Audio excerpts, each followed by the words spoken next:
have to keep an eye on the temperature in that truck. If it starts to climb, if the engine temperature climbs too much, he's going to have to duck back in behind these other trucks. The good news is we've seen them dicing it up quite a bit today, so it should be relatively simple to get that off of there. You know how easy he's going to be able to get past Regan? I mean, it's just usually usually at a racetrack, you know, you got to slow down and wait for somebody to come get ahead of you so you can get that debris off, but he's just in a good spot now. I'm sure if anything starts to happen, he will just simply let off the gas a little bit and let them run by him, and the air from the other trucks will suck that debris off the nose of the 7 truck. So we've had 4 different leaders today. Carson Hocevar, who continues to lead in the 7, has led the most at 35. Corey Heim led 11 laps today. Connor Mosak 1. And Luke Fenhouse was the pole sitter. He led 1 lap. 11 laps to go here in stage number 2 from Michigan. Carson Hocevar continues to lead. Serious exit. Have to watch as we get further into the race, but we just saw that shot right there. Look at the nose of the 7. Once, and now he's got another huge piece of debris on the nose of it that they'll have to keep an eye again. Oh, I think it's off. They're doing, and it did get off. Okay. So Corey helping him out again. Can Corey hold off? See that big run right there? That's what Carson's going to do on the last lap. That's what he's just playing around with now. He's playing with this throttle pedal, falling back enough to see how big of a run he can get. And Corey's got to figure out how he's going to block that run. He desperately wants to win this stage as well. That playoff point could mean everything when it comes to racing for a championship. But you know how good Carson Hocevar is, and he's got him sized up right now. And a little interesting here, so we see that Carson Hocevar in the 7 truck going lower than Corey Heim. It was actually the opposite at the end of stage 1, to whereas Carson Hocevar was running down on the bottom, Corey Heim was actually using the high side to create that run.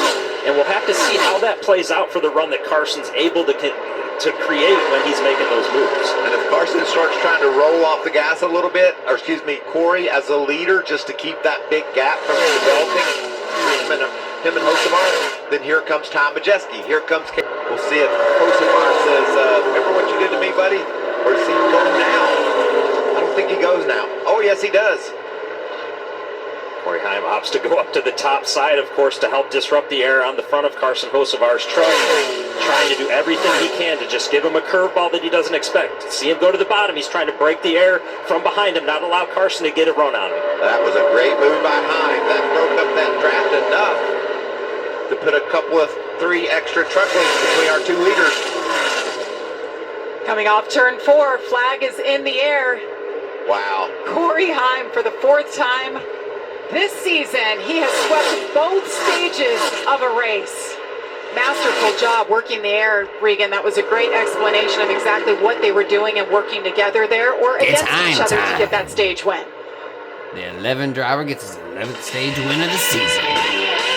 Corey Heim back to doing Corey Heim things. Picks up his 2nd stage win of the day. He holds off Carson Hocevar.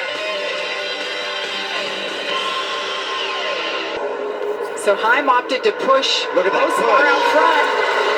Got teammates on the inside. Ross Chastain has entered the fray, guys. Golly, this is tight. It's just going to get tighter, right, Regan? Certainly is. And caution is out. Raja Karuth. Gosh, it's been a day for him. Last week's winner had a tire issue early in this one, was off sequence, and that is a big hit. Yeah, that'll do it for that truck. And that's the unfortunate part about restarts, right? Cautions can sometimes breed cautions, and we see up front how aggressive it's getting with the pushes and trying to get a truck out front, and it only gets worse. The further back in the pack you go, the more of that you get. Remember the utter joy and excitement out of that team a week ago as Raja just drove the perfect 42 for that.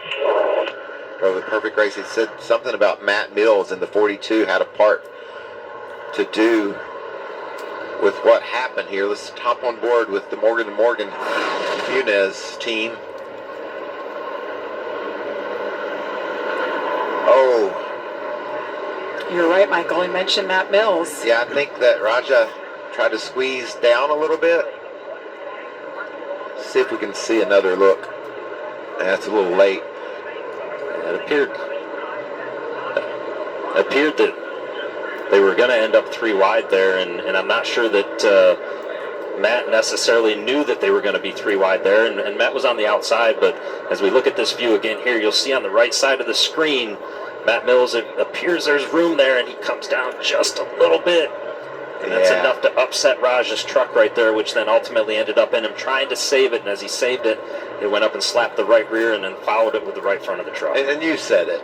When these restarts start happening over and over late in the going, you just try to take more chances and more chances. And sometimes you just don't get you don't have the room to try to do what you were attempting to do.